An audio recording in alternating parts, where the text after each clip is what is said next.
সন্দেশখালীতে বিপুল অস্ত্র ভান্ডারের হদিশ তা নিয়ে রাজ্য রাজনীতিতে চর্চা একেবারে সপ্তমে চড়েছে। আর তারই মাঝে মুখ্যমন্ত্রী মমতা বন্দ্যোপাধ্যায় আক্রমণ করে বললেন, অস্ত্র খুঁজতে সন্দেশখালীতে এনএসজি, চকোলেট বোমা ফাটলেও সিবিআই এনএসজিকে পাঠিয়ে দিচ্ছে, রাজ্য পুলিশকে না জানিয়েই অভিযান করছে, মন্তব্য মমতা বন্দ্যোপাধ্যায়। क्यों इतना झूठा बोलते हैं? क्यों आप इधर में एक चॉकलेट बोमा फटने से भी आपको सीबीआई, आपको एनआईए, आपको एनएसजी जैसे कोई युद्ध हो रहा है और वन साइडेड स्टेट पुलिस को बताया नहीं, किसी को पता नहीं है क्या क्या मिला, किधर से मिला। ये भी हो सकता है खुद उन्होंने गाड़ी से ले आया, लेके शो किया है, कोई एविडेंस नहीं हुआ है कि वो उधर में थे। आज भी छोटा एक इंसिडेंट संदेशखाली में मेरे को आने का पहले मिला, और बीजेपी का एक नेता का घर में बोमा जमा करके रखा था। वो सोचता है बोम मार के या नकड़ी खा के वो इलेक्शन में जीत सकता है। It is our challenge also. बोम मार के नकड़ी खा के आप चाकरी नहीं जीत सकते हैं। जनता के लिए भाग देওয়ার ক্ষমতা নেই, কিল মারার গোসাই। রুটি কাপড়া মাকান চাইয়ে। মুখ্যমন্ত্রী মমতা বন্দ্যোপাধ্যায়ের বক্তব্য আপনাদের শোনালাম। এদিকে এনএসজিকে নিয়ে সন্দেশখালীতে অস্ত্র উদ্ধার সিবিআই আধিকারিকদের, কেন্দ্রীয় এজেন্সির বিরুদ্ধে বা নির্বাচন কমিশনে নালিশ তৃণমূলের। সন্দেশখালীর একটি ফাঁকা জায়গায় অনৈতিকভাবে তল্লাশি চালায় সিবিআই। ভোটের দিন তৃণমূলের ভাবমূর্তি নষ্ট করতেই সিবিআই এর এই তল্লাশি। ভোটের মধ্যে এই ধরনের অভিযান ভোটারদের মনে প্রভাব ফেলতে পারে অভিযোগ করে নির্বাচন কমিশনে চিঠি দিল তৃণমূল কংগ্রেস। আইন শৃঙ্খলা সম্পূর্ণ রাজ্যের দায়িত্ব, অথচ তল্লাশির বিষয়ে কিছুই জানানো হয়নি। সত্যি অস্ত্র উদ্ধার হয়েছে নাকি সিবিআই বা এনএসজি নিজেরাই রেখেছে তাও স্পষ্ট নয়। প্রধানমন্ত্রী এবং বিজেপি নেতারা সন্দেশখালী ইস্যুতে প্রতিদিন তৃণমূলকে নিশানা করছেন। আরও একবার প্রমাণিত হলো সিবিআইকে বিজেপি এবং কেন্দ্রীয় সরকার অনৈতিকভাবে ব্যবহার করছে। ভোট চলাকালীন কোনো কেন্দ্রীয় এজেন্সি যেন রাজনৈতিক দলের বিরুদ্ধে পদক্ষেপ করতে না পারে, কমিশনের কাছে এই আবেদনও জানানো হয়েছে তৃণমূল কংগ্রেসের তরফ থেকে পাঠানো চিঠিতে।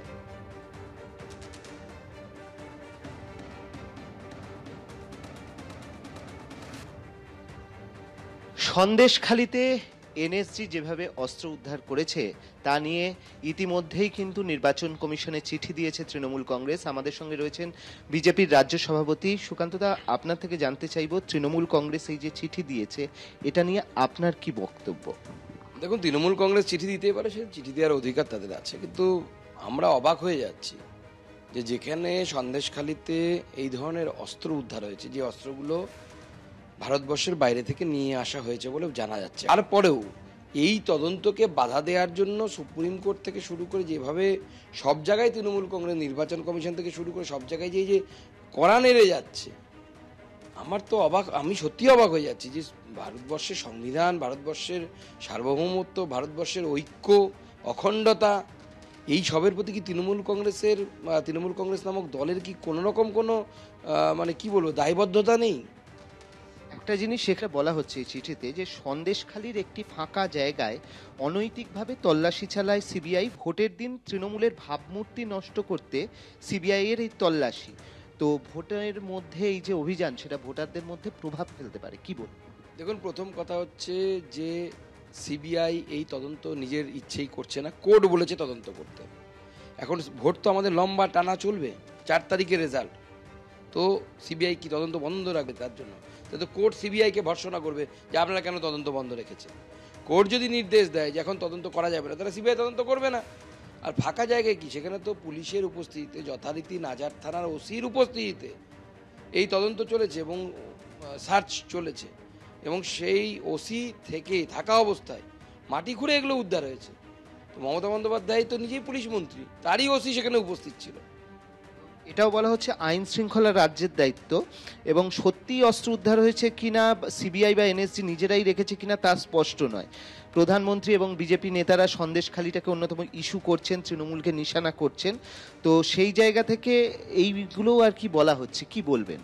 দেখুন, আমরা অনেক রাজনৈতিক দল দেখেছি যারা আমাদের আদর্শগতভাবে অত্যন্ত বিরোধী, যেমন সাউথ ইন্ডিয়ায় ডিএমকে হোক বা আমাদের কমিউনিস্টরা হোক, কিন্তু দেশের ক্ষেত্রে কেউ এইভাবে যে দেশকে ধোকা দিতে পারে, দেশের দ্রোহিতা করতে পারে, এটা একমাত্র তৃণমূল কংগ্রেসের সম্ভব। যেখানে যেখানে নাজার থানার ওসি তার উপস্থিতিতে মাটি খুঁড়ে অস্ত্র উদ্ধার হয়েছে, সেখানে মুখ্যমন্ত্রী এবং তৃণমূল কংগ্রেস এই কথা বলছে, তাহলে কি নাজার থানার ওসি কি আমাদের রাজ্যের পুলিশের বিভাগের মধ্যে পড়ে না?